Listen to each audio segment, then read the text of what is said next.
आज का टॉपिक हमारा होने वाला है डेवलपमेंट ऑफ सेक्स ऑर्गन्स, यानी कि प्यूबर्टी के टाइम पे हमारे बॉडी में अलग अलग प्रकार के बदलाव आते हैं। इसके बारे में हम लोग देख चुके हैं और आज भी हम लोगों को देखना ही है ना। चलिए देखते हैं कि आखिर डेवलपमेंट ऑफ सेक्स ऑर्गन्स में क्या है।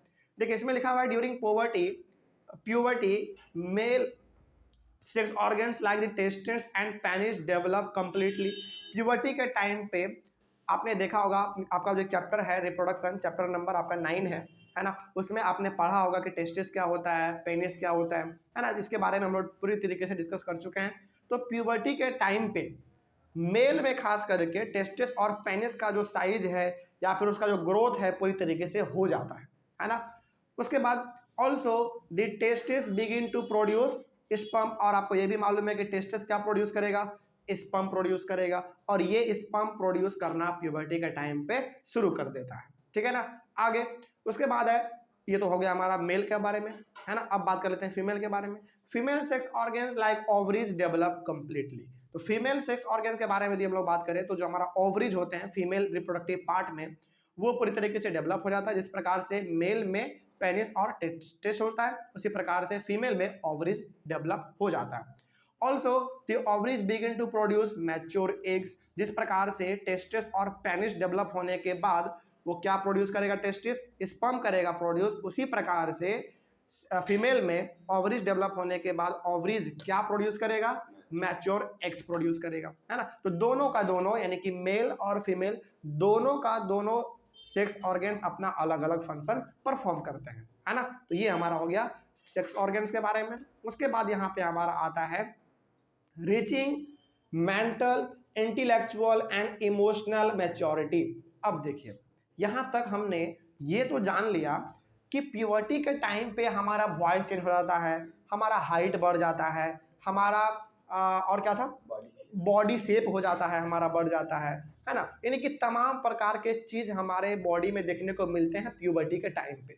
लेकिन क्या यही चीज़ केवल दिखता है क्या? नहीं, एक समझदारी भी हम लोगों को आने लगता है ना। तो वही डिस्कस हम लोग करने वाले हैं इस टॉपिक में, reaching mental, intellectual and emotional maturity. मतलब ये हो गया कि हम लोग ना हर चीज़ों को अब समझना शुरू कर देते हैं। जैसे बचपन में हमको कितना भी मना किया जाता है तो हम वही काम करते हैं, है ना। लेकिन प्यूबर्टी के टाइम पे हम लोगों को थोड़ा बहुत समझदारी आ जाता है, मतलब कि कौन सा काम करना है, कौन सा काम नहीं करना है, या फिर कोई मना कर रहा है तो वो काम नहीं करना है। इस प्रकार का समझदारी भी हमारे अंदर प्यूबर्टी के टाइम पे आ जाता है, तो वो भी हम लोग इसमें देखेंगे। इंटेलेक्चुअल मतलब समझदारी आ जाता है, और इमोशनल मतलब हम लोग हर एक चीज़ों को समझने लगते हैं, है ना। ये चीज़ भी हम लोगों को यहाँ पे पढ़ना है। तो ये बात हमेशा जरूरी नहीं है कि प्यूबर्टी के टाइम पे आपके बॉडी में अलग अलग प्रकार के बदलाव आए। बदलाव तो आएगा ही आएगा, लेकिन ये सारा चीज़ भी होगा, यानी कि आप चीज़ों को समझना शुरू करेंगे, है ना। इमोशनली होना किसको कहते हैं वो भी आप इसमें सीखेंगे। ठीक है, चलिए देखते हैं क्या होता है इसमें। सबसे पहला लिखा हुआ है adolescence is also a period of change in persons way of thinking. मतलब कि एडोलसेंस वो समय है जिस समय कि आपके बॉडी में ग्रोथ तो होता है, लेकिन आप अलग अलग प्रकार के चीज़ों के बारे में सोचना शुरू करते हैं, है ना। आप अलग अलग चीज़ों को अलग तरीके से देखना शुरू कर देते हैं, है ना। जैसे मान लीजिए, सपोज एक एग्जाम्पल समझते हैं हम लोग। जैसे बचपन में सपोज मान लीजिए कि आपने अपने पापा से 100 रुपये पैसे मांगे। आप थे 7 साल के, और 7 साल के उम्र में आपने अपने पापा से 100 रुपये मांगे। तो हो सकता है कि आपके पापा आपको 100 रुपये ना दें, क्योंकि आपके पापा क्या सोचेंगे, आपके पापा ये सोचेंगे कि हो सकता है लड़का पैसा लेगा भुला देगा, है ना, या फिर बच्चा है फाड़ देगा, कुछ भी कर देगा मतलब, है ना।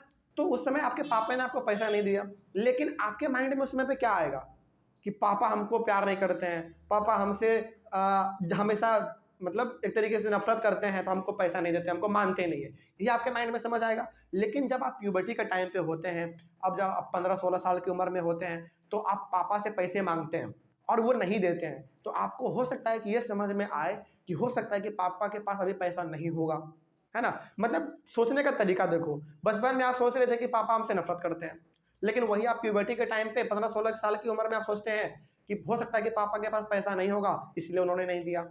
तो प्यूबर्टी इसलिए कहा गया है कि प्यूबर्टी वो भी टाइम है जिस समय आप अलग अलग चीज़ों के बारे में सोचना शुरू करते हैं, अलग अलग चीज़ों को आप अपने से सोचना शुरू करते हैं, जो आपका माइंड कहता है उसके बारे में आप सोचते हैं, है ना। तो यहाँ पे एग्जाम्पल से आपको समझ में आ गया होगा। चलिए उसके बाद लिखा हुआ है एडोलसेंट। एडोलसेंट मतलब जो उस फेज से गुजर रहा है ना। तो adolescents are more independent than before and are also self conscious. मतलब ये हुआ कि बच्चे में आपका हर एक प्रकार का ख्याल आपके मम्मी पापा रखते थे, है ना। लेकिन जब आप एडोलसेंट पीरियड में आते हैं, यानी कि जब आप प्यूबर्टी के पीरियड में आते हैं, आप सियाने हो रहे होते हैं, उस समय पे आप क्या हो जाते हैं, इंडिपेंडेंट हो जाते हैं। इंडिपेंडेंट का मतलब एकदम डिसीजन अपने से लेना, छोटा मोटा डिसीजन जो है अपने से लेना, है ना। जैसे मान लीजिए कि आज आपको कॉपी खरीदने के लिए मार्केट जाना है, तो इसके लिए आप मम्मी पापा को लेके नहीं जाएंगे कि पापा हमको एक कॉपी खरीदना है, मार्केट चलिए मेरे साथ, नहीं जाएंगे आप, है ना। हो सकता है कि आपको पापा पैसे दे दे कि जाओ बेटा खरीद के लेके आ जाओ, तो आप चले जाएंगे। यहाँ पे इसका मतलब क्या हुआ, इसका मतलब ये हो गया कि आप इंडिपेंडेंट हो चुके हैं, आपको किसी की जरूरत अभी फिलहाल नहीं है। जरूरत नहीं है इसका मतलब क्या, हमेशा जरूरत नहीं है, छोटे मोटे चीज़ों के लिए आपको मम्मी पापा का जरूरत नहीं है, मतलब कि आप इंडिपेंडेंट हो गए। हो सकता है कि आप जब बचपन में स्कूल जाते होंगे तो आपको टाई बेल्ट मोजा जूता जो है वो मम्मी पापा पहनाते होंगे, लेकिन अब आप इतने सयाने हो चुके हैं कि वो आप काम खुद से कर लेते हैं, है ना। मतलब कि आप इंडिपेंडेंट हो चुके हैं प्लस सेल्फ कॉन्शियस हो चुके हैं।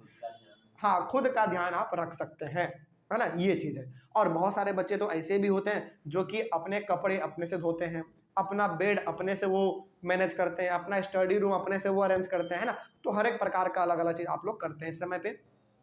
आगे intellectual development takes place and they spend considerable time in thinking. Intellectual development का मतलब होता है कि सोचने का तरीका, है ना। जैसे बचपन में हो सकता है कि आपको जॉनी जॉनी यस पापा सिखाया गया होगा, रटवा के एकदम बार बार Johnny Johnny Johnny Johnny yes papa yes papa yes papa, little sugar इस प्रकार के, है ना। लेकिन जैसे जैसे हम लोग सियाने होने लगते हैं तो टीचर हमको क्या समझाते हैं कि बेटा रटने पे ध्यान मत दो, समझने पे ज़्यादा ध्यान दो, क्योंकि समझ जाओगे तो उसको अपने से भी लिख दोगे, है ना।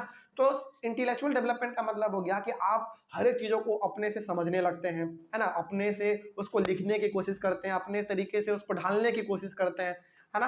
तो इंटेलेक्चुअल डेवलपमेंट वो अपने आप आपके बॉडी में आ जाता है और आप अधिकतर टाइम यानी कि अपना अच्छा खासा समय जो है किसी चीज़ों को सोचने के बारे में लगाते हैं। जैसे मान लीजिए सपोज आपको बचपन में कहा गया कि 2+2 जो है ना 4 होता है, ठीक है। लेकिन आप बहुत बड़े हो गए, फिर आपको समझ में आया कि यार 2+2 4 ही क्यों हुआ, तो ये आप सोचना शुरू कर दिए ना, सोचना शुरू कर दिए। तो प्यूबर्टी के टाइम पे बहुत प्रकार के बदलाव आते हैं, जिसमें कि आप एक प्रकार से कह सकते हैं कि आपके अंदर ना सोचने की क्षमता आ जाता है, आप चीज़ों को सोचते हैं, ठीक है। आगे बढ़ते हैं। Also it is the time when the brain has the greatest capacity for learning। और प्यूबर्टी के टाइम पे ही हमारा ब्रेन जो है ना सबसे ज़्यादा काम करता है। मतलब ये हो गया कि जैसे सपोज कीजिए कि कोई एक छोटा सा बच्चा है 5 साल का, उस 5 साल के बच्चे को आप लाइट चैप्टर पढ़ाना शुरू कर देंगे, साउंड चैप्टर पढ़ाना शुरू कर देंगे, तो क्या वो समझ पाएगा?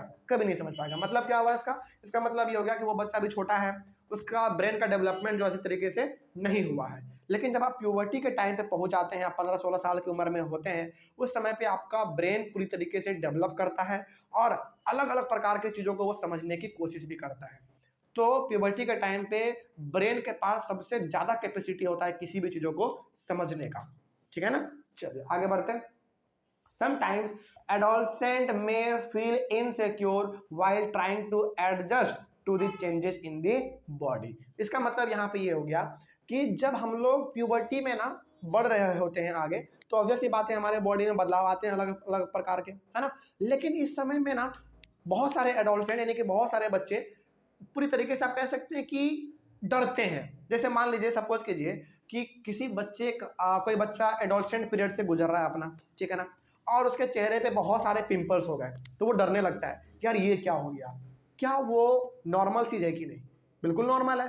एडोलसेंट के टाइम पे ये चीज़ होना आवश्यक है, होता ही होता है, किसी में नहीं होता है, किसी में हो जाता है ना। तो इसे डरने की बात नहीं है। लेकिन इसी चीज़ को लेके बहुत सारे बच्चे क्या फील करते हैं, इनसिक्योर फील करते हैं कि अरे यार मेरे साथ ये क्या हो गया, है ना। तो डरने की बिल्कुल बात नहीं है, वो नॉर्मल चीज़ है, आप अकेला नहीं है। वैसे बहुत सारे बच्चे हैं जिनके साथ ये हो चुका है या फिर बहुत सारे बच्चों के साथ होगा, है ना। तो ये वो भी समय है जिस समय बच्चे अपने आप से डरने लगते हैं, ठीक है। तो डरने वाली बिल्कुल भी बात नहीं है। But there is no reason to feel insecure. क्या इनसिक्योर फील करने का कोई रीजन है? कोई रीजन नहीं है, ये चीज़ तो नॉर्मल है, सबके साथ होता है। Because these changes are a natural part of growing up. तो इन सारे बदलावों से डरने की जरूरत बिल्कुल भी नहीं है।